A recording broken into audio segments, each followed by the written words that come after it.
आपको बता दें कि आप जो है ना बौद्ध धर्म जैन धर्म पढ़ चुके हैं। आज हम लोग नए टॉपिक मुगल साम्राज्य के बारे में पढ़ेंगे। इसके बारे में मुगल साम्राज्य। चलिए आते हैं मगध साम्राज्य। मगध साम्राज्य समझते हैं। मगध साम्राज्य का जो संस्थापक जो मूल संस्थापक माना जाता है बृहदर्थ को। इनके मगध साम्राज्य का संस्थापक किसे माना जाता है? बृहदर्थ को माना जाता है। संस्थापक बृहदर्थ। मगध साम्राज्य के मूल संस्थापक जो है ना बृहदर्थ को माना जाता है। और इसके पिताजी थे, इनके पिताजी का नाम था जरासंध। पिता इनके थे जरासंध।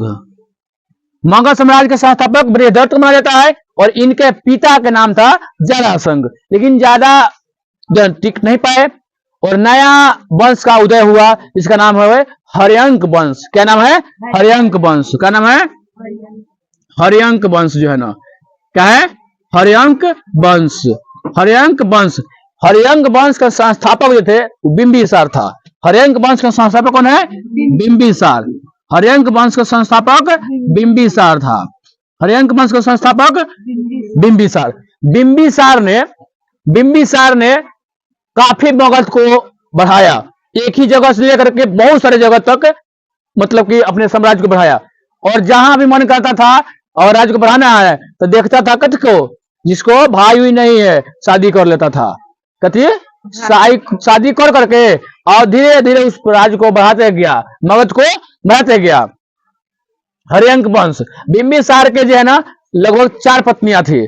4 पत्नियां थी। पहला कौशल नरेश की बहन। कौशल नरेश की बहन महाकोसला। कौशल नरेश की बहन महाकोसला इनकी पहली पत्नी। महाकोसला। उसके बाद उसके वैशाली के चेतक की पुत्री थी चिलन्ना।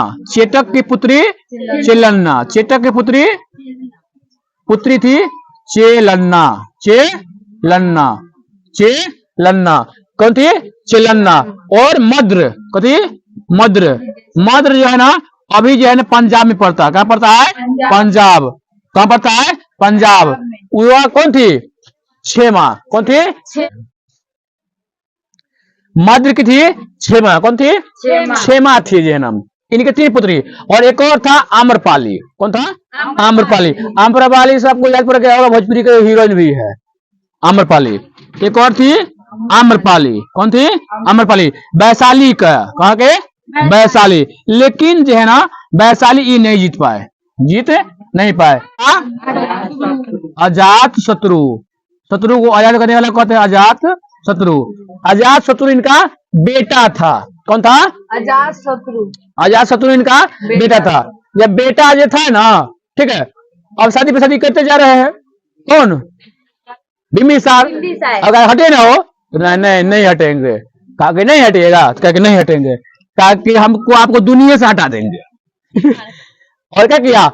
भाला भोग दिया और बिंबिसार को जो है ना खत्म कर दिया। बिंबिसार को खत्म कर दिया। कौन? अजात शत्रु। अजात शत्रु किसको खत्म कर दिया? बिंबिसार को मार दिया। इसलिए इनको नाम पड़ा पितृहंता। पितृहंता।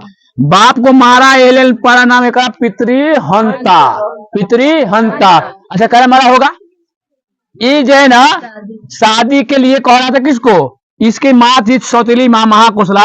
इसी के भतीजी से शादी करना था इसको। भतीजे का भोग दिए ना, भला भोग दिया जिन्हें। बिंबिसार का नामो निशान मिटा दिया। 491 में मृत्यु हो जाता है। किसका? बिंबिसार को। अजात शत्रु मारता है बिंबिसार को। चलिए इसके बाद आते हैं अजात शत्रु। अजात शत्रु जो है ना, ठीक है, 32 साल तक राज किया। कितना साल? 32 साल राज किया अजात शत्रु। 32 साल कौन राज किया? अजात शत्रु। इसका भी बेटा था। किसका? उदयन इसका बेटा था। कौन? उदयन इसका बेटा था। अब जो है ना 32 साल तक जो रहा कौन? अजात शत्रु। तब तक इहो गुस्सा आ गया, कहा कि हम आपको नहीं छोड़ेंगे ना तो हटिए जल्दी। लेकिन इहो नहीं हटने के नाम ले रहा, बस इसको भी छोड़ा भोग दिया। आपको मार दिया। कौन? उदयन। किसको मार दिया? अजात शत्रु को मार दिया। और मगध का राजधानी बना दिया कहां पे? पाटलिपुत्र। पाटलिपुत्र बना दिया। किसको? मगध की राजधानी कहां बना दिया? पाटलिपुत्र। तो क्वेश्चन पूछेगा कि पाटलिपुत्र के संस्थापक उदयन। पाटलिपुत्र के संस्थापक उदयन। अब उदयन का भी बेटा था। उदयन का बेटा कौन था? नागदशक। कौन था? नागदशक। इसका बेटा कौन था? नागदशक। उदयन का भी बेटा था नागदशक। नागदशक बकलोर था, बकलोरवा था। ये अपना जो है ना, मतलब कि क्या कहता है उसको, पूरा जो है ना संभालता था काम इसका जो है ना शिशुनाग। कौन संभालता था? शिशुनाग। इसका सारा कार्यभार कौन संभालता था? शिशुनाग। कहिए तो बकलोर हटता था कि हटता था? शिशुनाग। शिशुनाग जो है ना बकलोर था, इसको सारा काम ये कमरता था, इसको जो है ना साइड कर दिया। किसको? नागदशक को मार दिया। कौन? शिशुनाग। शिशुनाग का थोड़ा तो खानदान में ये चल रहा, हम तो साफ कर दिए। तो इसका कोई नहीं था। इसका कोई नहीं था। किसका? नागदशक कोई था नहीं। इसका क्या था? उत्तराधिकारी था। क्या था? उत्तराधिकारी।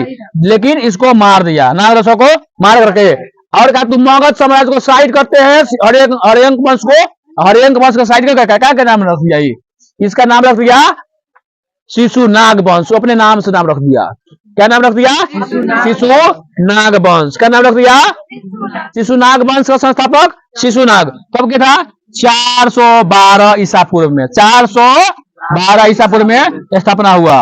412 ईसा पूर्व में शिशुनाग वंश ने शिशुनाग वंश का स्थापना किया 412 ईस्वी में। इसका भी बेटा था जिसका नाम था नंदीवर्धन। क्या नाम था? नंदीवर्धन। ये चेंज कर दिया था इसका। मगध का जो है ना राजधानी चेंज कर दिया। क्या कर दिया? चेंज कर दिया। मगध का राजधानी चेंज कर दिया। कहाँ कर दिया था? ये कर दिया था वैशाली। कहाँ कर दिया था? वैशाली। कहाँ कर दिया? वैशाली। फिर जो है ना नंदीवर्धन, शिशुनाग के बेटा कौन था? नंदीवर्धन। कौन था? नंदीवर्धन। नंदीवर्धन ने फिर चेंज कर दिया। नंदीवर्धन चेंज करके फिर कहां कर दिया? पाटलिपुत्र। क्या कर दिया? पाटलिपुत्र। चलो लिखना दीजिए पाटलिपुत्र। बोल दिए ना। तो आपको चीजों को अच्छे तरीके से समझाइएगा। कुछ पॉइंट छूट गया होगा, उसके लिए क्षमा प्रार्थी है। और इसके लिए फिर अगर अच्छा वीडियो लगा तो लाइक, सब्सक्राइब, शेयर कर दीजिएगा। और लाइक कमेंट के साथ जो है ना वीडियो को शेयर कर दीजिएगा, ताकि हमें अच्छे कंटेंट के साथ और आते रहेंगे। तब तक के लिए मिलते हैं। जय हिंद, जय भारत।